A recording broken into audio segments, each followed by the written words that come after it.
কি ঝোল ঝোল খাবার আর ভালো লাগছে না তো, তাই একদম শুকনো শুকনো আর ঝাল ঝাল কিছু বানাবো আজকে বানাবো প্রন ঘি রোস্ট। আর তার জন্য প্রথমেই বানিয়ে নিতে হবে একটা ড্রাই মশলা।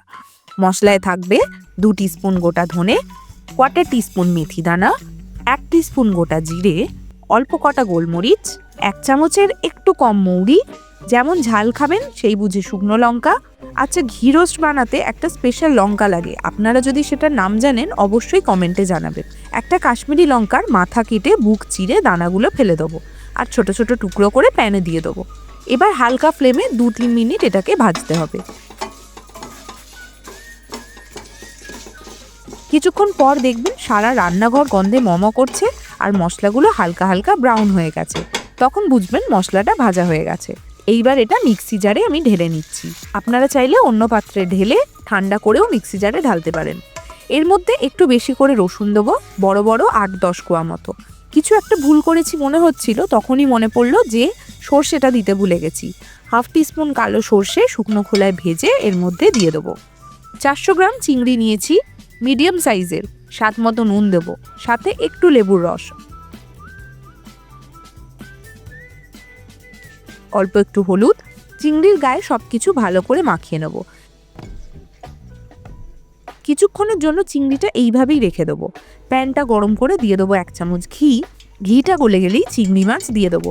ওই যে বলেছিলাম ঘি রোস্ট, তাই জন্য রান্নাটা ঘি দিয়েই করতে হবে। ভিডিওতে ভয়েস দিতে দিতেই জিভে জল চলে আসছে, দাঁড়ান একটু ঢোক গিলে বাকিটা বলছি। চিংড়িটা যতক্ষণ ভাজা হচ্ছে ততক্ষণ ফেলে রাখা মশলাটাকে একটু দেখে আসি। অল্প জল দিয়ে এটাকে বেটে নেব,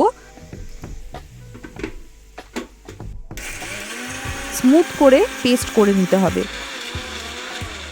একবার খুলে দেখলাম এখনো একটু জল লাগবে, তাই আর একটু জল দিয়ে এটাকে আরেকবার বেটে নেব। বাটা হয়ে গেছে, জাস্ট রংটা একবার দেখুন। এদিকে চিংড়িও রং পাল্টে গিটগিটি হয়ে গেছে। আর 1 চামচ ঘি দেবো ওপর থেকে। 1 ডাঁটি কারি পাতা ছিঁড়ে এর মধ্যেই দিয়ে দেবো। 1 মিনিট মতো ভেজে নেব, যাতে কারি পাতার ফ্লেভার ভালো করে ঢুকে যায় চিংড়ির মধ্যে। এরপর মশলাটা ঢেলে দেবো।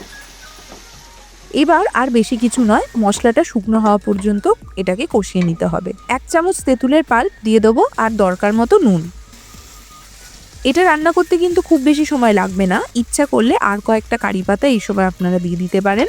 দেখুন মশলাটা সুন্দরভাবে শুকনো হয়ে গেছে আর ঘি ছাড়তে শুরু করে দিয়েছে। এই সময় আমি এটাকে সার্ভ করে ফেলছি। আর এটা আমরা খেয়েছি সাদা ধবধবে চালের রুটি দিয়ে। হ্যাঁ, ঠিকই শুনছেন, চালের রুটি।